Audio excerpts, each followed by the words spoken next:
রত্না দেবনাথ নতুনভাবে কি মেসেজ দিচ্ছে শুনে নিন। বিজেপি কর্মী হওয়ার জন্য তিনি নতুন মেসেজ দিচ্ছেন আমাদের। আমাকে আশীর্বাদ করেছেন, ভালোবাসা দিয়েছেন। আমি যেন সেই কাজটা আপনাদের সাথে নিয়েই করতে পারি, সেই সুযোগটা আমিও আপনাদের থেকে আশা করব।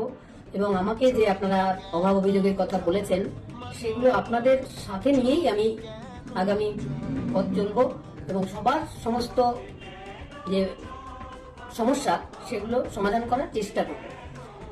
এবং এই যে আমার সঙ্গে ফটো তোলা হচ্ছেই মানে আপনারা ভাববেন না যে আমার কাছের লোক হয়ে গেছেন বা বিজেপি সমর্থক হয়ে গেছেন। 29 তারিখের পরে কেউ কেউ রং মেখে বিজেপি হয়েছেন। তো আমি তাদের বলতে চাই, তারা বাড়িতে থাকুন। আমি যখন পানিহাটির দায়িত্বে আছি, তো আমার তো দলমত বাজলে হবে না, কে বিজেপি কে সিপিএম। আমি সবার এমএলএ, সবারই কাজ করব। তাই আমার পাশে মানে ওই বিজেপি কর্মী হিসাবে যারা নতুন সদস্য হতে চাইছেন, তারা প্লিজ বাড়িতে থাকবেন।